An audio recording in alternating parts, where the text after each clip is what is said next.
तो नमस्कार दोस्तों, welcome to scale up academy. ठीक है, स्वागत है आपका। तो उम्मीद करता हूँ आपने इस लास्ट वीडियोस में आप हमने कंपेयरिंग क्वांटिटीज फिनिश कर लिया था। आज शुरुआत करेंगे लीनियर इक्वेशन से। किससे? क्लास 8 की लीनियर इक्वेशन।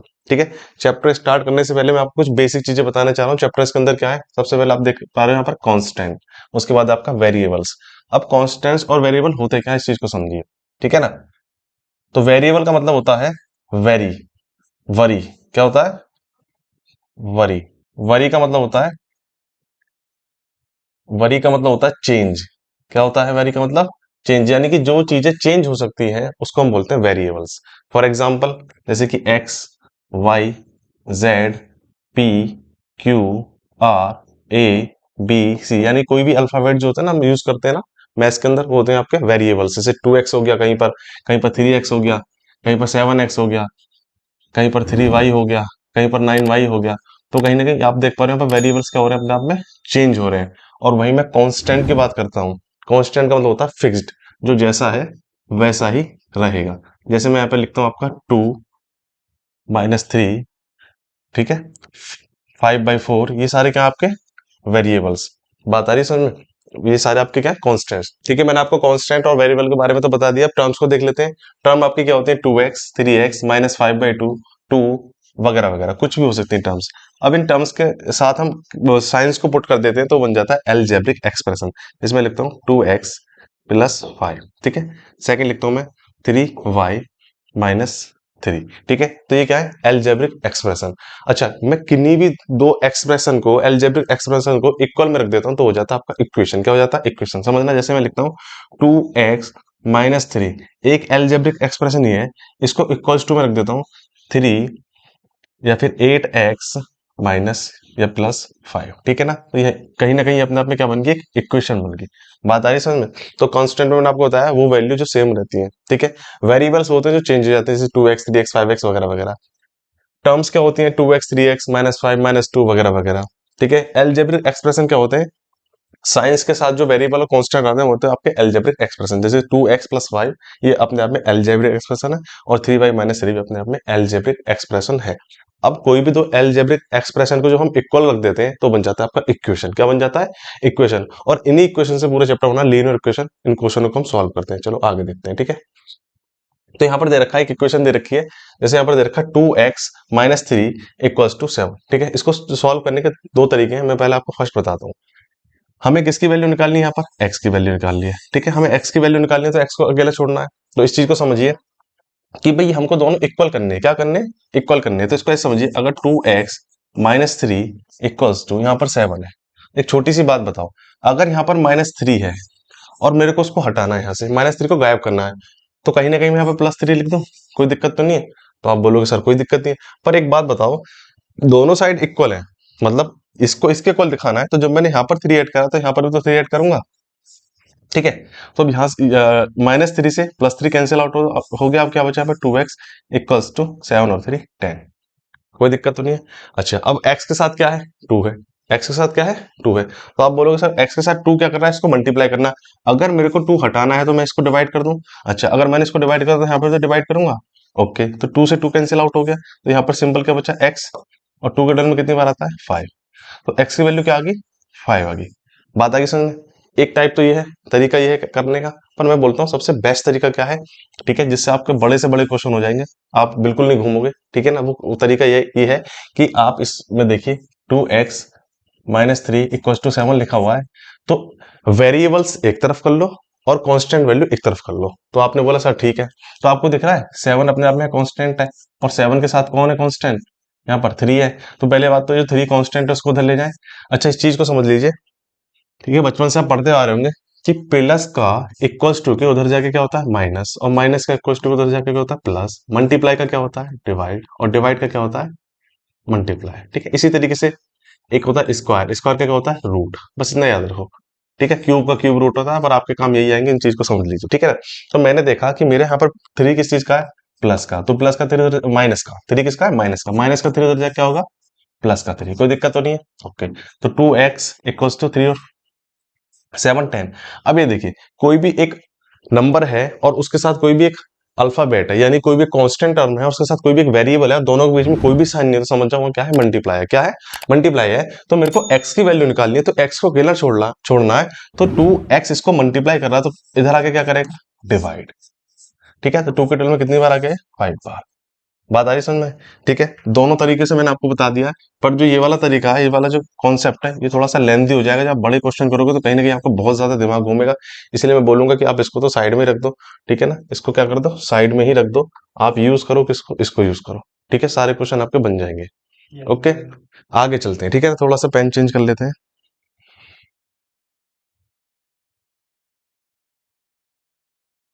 ओके। ओके। ठीक है, नेक्स्ट क्वेश्चन पे चलते हैं, नेक्स्ट पेज पे। चलो स्टार्ट कर लेते हैं फिर आगे। एक्सरसाइज 2.1। ठीक है, क्वेश्चन नंबर 1 देख लेते हैं। क्वेश्चन नंबर 1 क्या बोल रहा है? 3x equals to 2x+1, 2x+18। ठीक है ना, तो अपने पास ये क्या है? एक कांस्टेंट, और उसके साथ क्या है? वेरिएबल। फिर से इक्वल्स टू के बाद क्या है? कांस्टेंट और वेरिएबल, और लास्ट में सिर्फ क्या है? Constant number. ठीक है, तो क्वेश्चन को सॉल्व करने का सबसे अच्छा तरीका यह है कि कांस्टेंट और वेरिएबल वैल्यू को एक तरफ रख लो, और जो सिर्फ कांस्टेंट उनको एक तरफ रख लीजिए। ठीक है ना, तो अब आप कंफ्यूजन ये हो रही है कि सर 2x को इधर लेकर आए या 3x को उधर पहुंचाए, तो मैं आपसे पूछना चाहता हूं कि बड़ा कौन सा है, बिगर नंबर कौन सा है? तो आप बोलोगे 3x बिगर है, तो उसको वहीं रहने दो। ठीक है ना, और जैसे कि मैंने आपको बताया था कि कोई भी नंबर इधर प्लस में है तो इधर आके क्या होगा? माइनस में। तो 2x प्लस में, तो इधर आके क्या हो जाएगा? माइनस में। तो 2x इज इक्वल टू 18 का 18 वैसे रहेगा। बात आ रही समझ में? यानी कि 3 को मैंने वही रखा, 2x को इधर ले आया और 18 का 18 वही रहा, तो 3 में से 2 गया। पहले इस चीज को समझो कि दोनों के पास x है ना, तो x कॉमन आ गया। 2 में से 3 जाता है तो कितना बचता है? 1। अच्छा, कोई भी अल्फाबेट होता है तो उसके आगे अगर 1 आती है किसी भी क्वेश्चन को सॉल्व करके, तो सेम वैसे ही रहता है। यानी कि इसके आगे मैं 1 लगाऊं तो भी कोई फर्क नहीं, और इसको मैं ऐसे ही एक्स रहने दूं तो भी बात एक ही है। तो हम इसको क्या करते हैं, सॉल्यूशन में एक्स का एक्स ही रहने देते हैं, और आंसर आ गया 18। ठीक है, बहुत ईजी क्वेश्चन है। बात आ गई समझ? क्वेश्चन नंबर सेकंड देख लेते हैं। ठीक है, क्वेश्चन नंबर सेकंड में क्या दे रखा? 5t और 3t, कहीं ना कहीं दोनों एक कैटेगरी से दिख रहे हैं ना, और -3 और -5 ये दोनों एक ही कैटेगरी से दिख रहा है। बोलोगे सर कौन सी कैटेगरी की बात कर रहे हो? देखो, कांस्टेंट वेरिएबल, कांस्टेंट वेरिएबल। चलो दोबारा देखते हैं, कांस्टेंट वेरिएबल, कांस्टेंट वेरिएबल। ठीक है, ओनली कांस्टेंट। ठीक है, तो क्या करते हैं, जो कांस्टेंट है और वेरिएबल उनको एक साथ इधर ले आते हैं, यानी कि 5t और 3 अपने आप में क्या है? कांस्टेंट और वेरिएबल है। तो एक काम करते हैं, ये चीज सोचिए कि बड़ा कौन सा है इन दोनों में से। आप बोलोगे सर 5t बड़ा है, तो 5t को वहीं रहने देते हैं अपनी जगह पर। अब इधर देखते हैं क्या है? 3t है, तो 3t प्लस का इधर आके क्या होगा? माइनस। ठीक है, और -5 वहीं रहेगा, ये माइनस का 3 इधर जाके क्या होगा? प्लस। ठीक है, अच्छा अभी t कॉमन है, उसको ऐसे रहने दो। 5 में से 3 के कितना बचा? 2। कोई दिक्कत तो नहीं है। अच्छा, अब दिक्कत ये आ रही है कि माइनस का 5 और प्लस का 3 है। अब इसको हम सॉल्व करें तो कैसे करें? मेरा कहने का मतलब ये बेटा कि माइनस होता है आपका नेगेटिव, ठीक है, और प्लस होता है आपका पॉजिटिव। जब आपके पास कोई भी दो नंबर ऐसे बनने हो नेगेटिव पॉजिटिव, तो सबसे पहला काम है आपका, आप बड़े में से यानी बिगर में से स्मॉलर को माइनस करो। आपने कहा 5 में से 3 के कितना बचा? 2। अब मेरे को एक बात बताओ, साइन नेगेटिव का बड़ा है या पॉजिटिव का? आपने कहा सर माइनस का साइन बड़ा है, इसलिए हमारा आ जाएगा नेगेटिव का साइन। ओके, अब हमें टी की वैल्यू निकालनी है, तो टी को कहीं ना कहीं 2 मल्टीप्लाई कर रहा है, तो मल्टीप्लाई का इधर जाके क्या होगा? डिवाइड। ठीक है, तो 2 के टर्म में 2 कितनी बार आता है? 1 बार। पर आपका नंबर क्या है? माइनस का ऊपर वाला। ठीक है ना, इस बात को समझना कि माइनस की एक नंबर आपका माइनस में है और दूसरा आपका प्लस में है, तो अब डिवाइड करते हैं तो आंसर आएगा माइनस में। यदि दोनों ही माइनस में होते, ठीक है, यदि दोनों ही माइनस में होते तो माइनस से माइनस कैंसिल आउट हो जाता, आंसर आ जाता आपका प्लस में। समझ पा रहे हैं आप बात को? क्लियर है? चलो आगे चलते हैं, क्वेश्चन नंबर 3। क्वेश्चन नंबर 3 ने बोला है 5x+9 इक्वल्स टू 5+3x। तो फिर से देखो, 5x और 3x कहीं ना कहीं एक ही कैटेगरी से दिख रहे हैं, तो अब ये बताओ बड़ा कौन सा है? तो आप बोले बिगर नंबर 5x है, उसको वहीं रहने देते हैं। 3x अपने आप में छोटा है, प्लस का है, इधर आके माइनस हो जाएगा। ठीक है, 5 यहीं रहेगा, हमें इससे मतलब नहीं है। अब ऐसा नहीं है कि भाई इधर भी 9 बढ़ा तो इसको भी इधर लिया, नहीं, वो ऐसे ही रहेगा। ठीक है ना, सबसे पहले वेरिएबल्स और कांस्टेंट वाले नंबर को हम देखते हैं, तो 5 ऐसे रहेगा एज इट इज, प्लस का प्लस। अच्छा, माइनस प्लस का 9 इधर क्या होगा? माइनस। ठीक है ना, बहुत अच्छे से लिख देता हूँ, माइनस का 9। अच्छा, x दोनों के पास कॉमन है, ऐसे लिख देता हूँ। 5 में से 3 के कितना बचा? 2। ओके, मैंने अभी आपको बताया था एक नेगेटिव है और एक पॉजिटिव। देखो, जिसके आगे कोई भी साइन नहीं तो प्लस का होता है, तो 9 में से 5 के कितना बचा? 4। पर आपने देखा कि नेगेटिव का बड़ा है तो माइनस का लगा दिया। ठीक है ना, अच्छा 2x को मल्टीप्लाई कर रहा है, तो इधर क्या करेगा? डिवाइड। बोलो हाँ। ओके, ठीक है ना, 2 से 4 को डिवाइड करने कितना आएगा? 2। अच्छा, मैंने आपको बताया था ना लास्ट क्वेश्चन में कि एक आपका पॉजिटिव है एक आपका नेगेटिव है, तो आंसर क्या आएगा? नेगेटिव। ठीक है ना, तो आंसर आएगी x की वैल्यू -2। क्वेश्चन नंबर 4 देख लेते हैं। 4z+3 equals to 6+2z। तो सबसे पहले हम इन नंबर को देखते हैं, 4z और 2z। बड़ा कौन सा है? बड़ा सा फिर से इधर वाला है आपका लेफ्ट हैंड साइड का, इसको बोलते हैं लेफ्ट हैंड साइड, इसको RH, राइट हैंड साइड, ऐसे देख लेते हैं LHS और RHS। तो 4z को यहीं रहने देते हैं। 2z किसका है? प्लस का है, तो इधर आके क्या हो जाएगा? माइनस का। 6 ऐसे ही रहेगा, 3 प्लस का है तो इधर आके माइनस। ठीक है, z कॉमन है, ऐसे राइट कर दीजिए। 4 में से 2 के कितना बचा? 2। ठीक है, अब यहाँ पर माइनस का साइन क्यों नहीं आएगा? क्योंकि 4 आपका प्लस का है। ओके, 6 में से 3 के कितना बचा? 3। अब z की वैल्यू निकालनी है। 2z को मल्टीप्लाई कर रहा है तो z सिंगल यहीं पे रह जाएगा, ठीक है ना, और मल्टीप्लाई का क्या हो जाएगा? Divide by 2। इसको मल्टीप्लाई करा तो जरा क्या करेगा? डिवाइड। मैंने बताया था ना, अगर कोई भी कांस्टेंट टर्म वेरिएबल के साथ है तो उनके बीच में कोई भी साइन नहीं, समझ जाओ उसको मल्टीप्लाई कर रहा है। तो आंसर आ गया 3 बाई। क्वेश्चन नंबर 5 देख लेते हैं। 2x - 1 14 - x। ठीक है, फिर से देखो दोनों में से कौन सा बड़ा है? x बड़ा है या 2x बड़ा है? तो आप बोलोगे 2x बड़ा है। x माइनस का इधर आके हो जाएगा प्लस का, कोई दिक्कत तो नहीं। 14 को एज इट इज लिख देते हैं, माइनस का 1 इधर आके हो जाएगा प्लस का 1। ठीक है, x कॉमन है, ऐसे लिख देते हैं। 2 और 1 3, 2 और 1 3, इसके आगे कुछ नहीं तो 1 है, तो 2 1 क्या हो गया आपका? 3x। तो 14 और 1 15। 3 को x मल्टीप्लाई कर रहा है, इधर आके क्या करेगा? डिवाइड। क्या करेगा? डिवाइड। तो x इक्वल्स टू 5। बात आगे समझे? बहुत इजी क्वेश्चन चल रहे हैं 8th क्लास में, इस तरह के क्वेश्चन बहुत इजी है, कोई दिक्कत नहीं है। ओके, आगे देख लेते हैं। थोड़ा सा क्वेश्चन चेंज हुआ है। क्वेश्चन नंबर 6 है 8x + 4 = 2। अब आप देख पा रहे हो ना, जो 3 है अपने आप में, एक मिनट इसको सही कर लेते हैं। जो 3 है अपने आप में वो एक कांस्टेंट को मल्टीप्लाई कर रहा है और एक वेरिएबल को। ठीक है, इस चीज को समझ लीजिए। इधर देखिए, मान लो a है और ब्रैकेट के अंदर आपका b और c है। ठीक है ना, तो a किसको मल्टीप्लाई करेगा? b को। तो ये हो जाएगा a b, a multiply b, और प्लस का प्लस ऐसे आ जाएगा, फिर a मल्टीप्लाई करेगा c को, तो हो जाएगा a मल्टीप्लाई c। तो इसको मैं लिख सकता हूँ ab प्लस ac। बात आ रही समझ में? चलो, थोड़ी सी बात समझ में नहीं आ रही तो अब एग्जाम्पल के थ्रू समझते हैं जो क्वेश्चन में। 3 किसको मल्टीप्लाई करेगा? x को, ये हो गया 3x। और 3 फिर से किसको मल्टीप्लाई करेगा? 1 को, पर उससे पहले साइन किसका रहा? माइनस को, तो माइनस का साइन लगा दो। 3 1 जा 3 प्लस का 7। ओके, अब आपके पास ये एक सेम कैटेगरी के दोनों नंबर और ये सेम के, तो 8x बड़ा है तो इसके पास छोटे नंबर को लेकर आएंगे, तो प्लस का 3 इधर क्या हो जाएगा? माइनस का। ठीक है ना, तो 8x - 3x इक्वल्स टू -3 + 7। ठीक है, और प्लस का 4 क्या होगा? इधर जाके माइनस क्या होगा? माइनस। ठीक है ना, मैं इसको यहाँ पर लिख देता हूँ। ठीक है ना कहीं आप देख पा रहे हो 8 में से 3 का कितना बचा? 5x। ओके, अब इसको चेक कर लेते हैं। देखो, आपके पास एक नंबर नेगेटिव, दूसरा नंबर नेगेटिव, और ये बीच वाला क्या है? पॉजिटिव। अच्छा, एक बात समझिए, अगर कोई भी दो नेगेटिव नंबर है, कोई भी दो नेगेटिव नंबर है, अगर हम उनको ऐड करते हैं तो नंबर्स तो ऐड हो जाते हैं, यानी 3 और 4 7 हो जाएंगे, पर आपका माइनस क्या साइन क्या रहेगा? नेगेटिव। यानी कि minus minus plus sign minus, यानी कि -3 - 4 इक्वल्स टू माइनस का 7। कोई दिक्कत तो नहीं है? बहुत अच्छे खेल पा रहे हो। और एक आपका 7 किस चीज का है? पहले से प्लस का। ठीक है, तो एक आपका पॉजिटिव है, एक आपका नेगेटिव है, दोनों वेरिएबल इक्वल है, तो ये क्या हो जाएंगे? कैंसिल आउट हो जाएंगे, वैल्यू आ जाएगी 0। यानी कि 5x इक्वल्स टू 0। ठीक है, 5x को मल्टीप्लाई कर रहा है तो इधर आके क्या करेगा? डिवाइड। और इस बात को जानते हो, किसी भी नंबर में 0 से मल्टीप्लाई करें या डिवाइड करें, या 0 को किसी भी नंबर से डिवाइड करें या मल्टीप्लाई करें, आंसर हमेशा क्या आता है? 0। तो x की वैल्यू क्या आ गई? 0। समझ में आया? पक्का समझ में आया? चलो आगे चलते हैं। नेक्स्ट क्वेश्चन है आपका 7।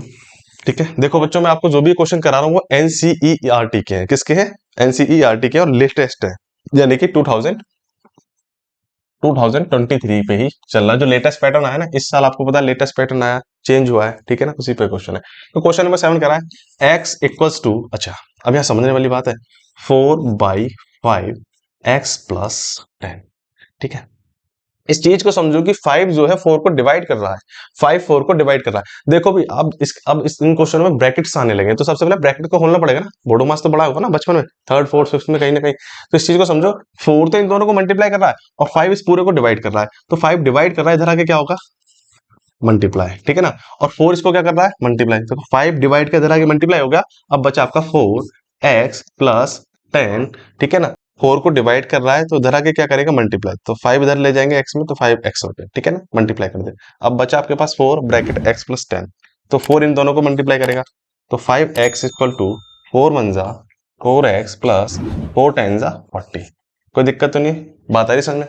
अब इधर देखिए आप कि 5x और 4x सेम कैटेगरी के हैं, तो 5x बड़ा है, 5x क्या है, बिग नंबर है, लार्ज नंबर है, तो 5x माइनस 4x। अब आप सोचोगे सर 4x कैसे करा, माइनस का 4x क्यों करा, ये प्लस का है तो इधर आके माइनस तो होगा, x सेम है, 5 में से 4 के कितना बचा, x ही बचा, ठीक है ना, तो आगे आगे आंसर 40, x की वैल्यू कितनी आ गई 40। कोई दिक्कत तो नहीं है? क्वेश्चन नंबर 8 पे चलते हैं, आगे देखते हैं, ठीक है। अब जो आपका एक लीनियर इक्वेशंस आ गए वो फ्रैक्शन के साथ आ गए, किसके साथ आ गए, फ्रैक्शन में आप ऐड मल्टीपल समझते हो कैसे करते हैं, तो देखो 2x डिवाइडेड बाई 3, ठीक है, ये प्लस का 1 है, इधर जाके क्या हो जाएगा माइनस का, ये सेम कैटेगरी के नंबर है दोनों, आप देख पा रहे हो, तो इन दोनों को मैं एक साथ रख लेता हूँ, तो 7x अपॉन 15 किसका है, प्लस का है, तो इधर आके क्या हो गया माइनस का, ठीक है। और मैंने आपको बताया था प्लस का 1 इधर जाके क्या हो जाएगा माइनस का, कोई दिक्कत तो नहीं है, ठीक हो गया आपका 2x/3 माइनस 7x/15, और 3 में से बन गया कितना बचा आपका 2, इसको मैं यही लिख दूं, कोई दिक्कत तो नहीं है। अच्छा, इसको सॉल्व करने के लिए क्या करते हैं भाई, पी बाई क्यू के लिए आपने सीखा था ना फ्रैक्शन में, एलसीएम लेते हैं, तो एलसीएम आ गया इसका 15, कितना आ गया 15। अब एलसीएम भी दिखा देता हूँ किसी को करके, हो सकता है कुछ बच्चे बड़े होशियार बैठे हो, एलसीएम भी नहीं सीखे हो अभी तक, 8 क्लास में आते हैं, तो ये चेक करिए क्या ये दोनों 2 के टेबल में आते हैं, बोला नहीं आते। क्या ये दोनों 3 के टेबल में आते हैं, एक भी आता है 3 के में, तो बोलो 3 के टेबल में 3 आता है 1 बार, 15 आता है 5 बार। अब इसको 1 लाने के लिए किससे डिवाइड करेंगे 5 से, तो 5 1 5, तो जो भी आपका इसमें डिविजिबल नंबर है उनको मल्टीप्लाई कर, तो वही आपका क्या होता है एलसीएम, ठीक है, ये हो गया एलसीएम। बात आई समझ में, ये मैंने यहाँ पे एलसीएम करके दिखा दिया।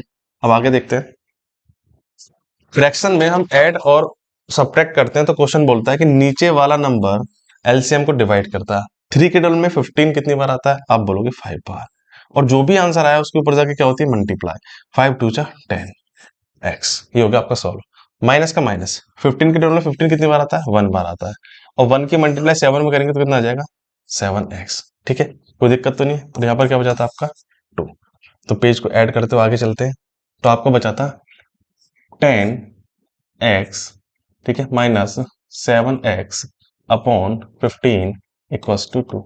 एक बार चेक कर लेते हैं, यही तो था 10x minus 7x equal to 2, okay, ठीक है, आगे चलते हैं, हम उसको सॉल्व करेंगे, 15 इसको डिवाइड करा, इधर से क्या करेगा मल्टीप्लाई, ठीक है ना, यहाँ इक्वल्स टू लगाते हैं, 10x minus 7x equals to 2 multiply by 15, ठीक है। बहुत अच्छे से मैं पूरा क्वेश्चन को अच्छे से सॉल्व कर रहा हूँ, यानी कि एक एक स्टेप करके दिखा रहा हूँ जिनकी जरूरत भी नहीं है दिखाने की, ठीक है ना, फिर भी दिखा रहा हूँ, ठीक है ना। अब इधर देखो x कॉमन है, 10 में से 7 का कितना बचा 3, 15 2 जा 30, अब x 3 को मल्टीप्लाई करा है तो इधर क्या करेगा डिवाइड, ठीक है ना, तो x की वैल्यू कितनी आ गई आपकी 10, कोई दिक्कत तो नहीं है, चलो आगे चलते हैं, ठीक है।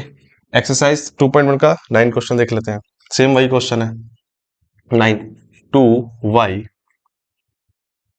प्लस, अच्छा एक काम कर लेते हैं, मैंने बोला था ना जो सेम कैटेगरी नंबर को एक तरफ ले आते हैं, तो 2y के पास हम किसको ले आएंगे y को, यानी माइनस के तरह के प्लस हो गया, 26/3 प्लस का 5/3 का दर्जा क्या हो जाएगा माइनस का 5/3, कोई दिक्कत तो नहीं है। अच्छा 2 और 1 3y, अब आप देखो आपका डिनोमिनेटर सेम है, तो वही आपका जब डिनोमिनेटर सेम होता है तो डिनोमिनेटर को ऐसे राइट कर देते हैं और ऊपर वाले नंबरों को सेम एज इट इज लिख देते हैं साइन के साथ, साइन भी वही लग गया, तो 3y इक्वल्स टू 26 में से 5 गया कितना बचा 21, और नीचे क्या था 3, 3 के डबल में कितनी बार आता है 7 टाइम्स, कितनी बार टाइम्स आता है 7 टाइम्स, ठीक है, समझ पा रहे हो, ये यहाँ से थोड़ा सा अलग है, मैं लिख के दिखा देता हूँ। अब आपका क्या बचता है यहाँ पर 3y इक्वल्स टू 7, ठीक है, लो अच्छे से लिख देते हैं और अच्छे से 3y इक्वल्स टू 7, ठीक है ना, तो 3 इसको मल्टीप्लाई करें इधर क्या करेगा डिवाइड, तो आंसर आ गया 7/3, आंसर आ गया आपका, ठीक है। क्वेश्चन नंबर 10 आ चुका है, 3m और 5m सेम कैटेगरी के हैं, यानी कि कांस्टेंट और वेरिएबल सेम है, और आगे -8/5 है। अब तक मैंने आपको बताया था कि इधर वाले नंबर को इधर लेकर आए थे, क्योंकि रीजन ये था कि हमेशा इधर वाला नंबर जो था, इधर वाला जो वेरिएबल था वो स्मॉलर था इसके अकॉर्डिंग, पर अब ये वाला स्मॉलर तो इसको उधर ले जाएंगे, यानी कि यहाँ पर ऐसे छोड़ देते हैं 5m, ये प्लस का इधर हो जाएगा माइनस का m, ठीक है, कोई दिक्कत तो नहीं है, और -8/5 इधर आके क्या हो जाएगा प्लस, क्योंकि मैंने बोला था ना कि कांस्टेंट को एक तरफ रखते हैं, वेरिएबल्स को एक तरफ रखते हैं। ठीक है, तो m कॉमन हो गया आपका, 5 में से 3 गया, कितना बचा 2। ठीक है, तो 8 अपॉन 5 इक्वल्स टू 2m। ठीक है, अच्छा अब इस बात को समझो, कहीं ना कहीं 2 इसको मल्टीप्लाई कर रहा है, तो इधर आके क्या करेगा, डिवाइड। तो 8 अपॉन 5 इक्वल्स टू m, 2 इधर आके क्या करेगा, डिवाइड, मल्टीप्लाई का डिवाइड। तो 2 मल्टीप्लाई 5, देख 2 ने 8 को तो डिवाइड ही करा, पर 5 के साथ तो मल्टीपल में है ना। ठीक है, तो आंसर आ जाएगा आपका 8 अपॉन 10 इक्वल्स टू m। यानी मैं इसको क्या लिख सकता हूँ, और इसको शॉर्ट कर देता हूँ, 2 के डबल में 4 बार, 2 के डबल में 5 बार। इसी को बोलते हैं हम simplest form, lowest form, standard form. किसी भी फ्रैक्शन को, जैसे मैंने लिखा था ना 8 अपॉन 10, ऊपर लिख के दिखाता हूँ, मैंने लिखा है पर 8 अपॉन 10, मैं इसको कट करता हूँ एक ही नंबर से, टू टू के डबल में 4 बार, 2 के डबल में 5 बार। अब ये दोनों किसी भी टेबल में नहीं आ सकते, तो इसको हम बोलते हैं आपका स्टैंडर्ड फॉर्म, लोवेस्ट फॉर्म, ठीक है, और सिंपलेस्ट फॉर्म। क्वेश्चन में किसी भी नाम से आ सकता है। ठीक है, चलो आगे चलते हैं। एक्सरसाइज 2.1 का फिर से ये क्वेश्चन रिपीट हो चुके हैं, तो इस पेज को हम छोड़ देते हैं, कट कर देते हैं, हम इसको निकाल देंगे।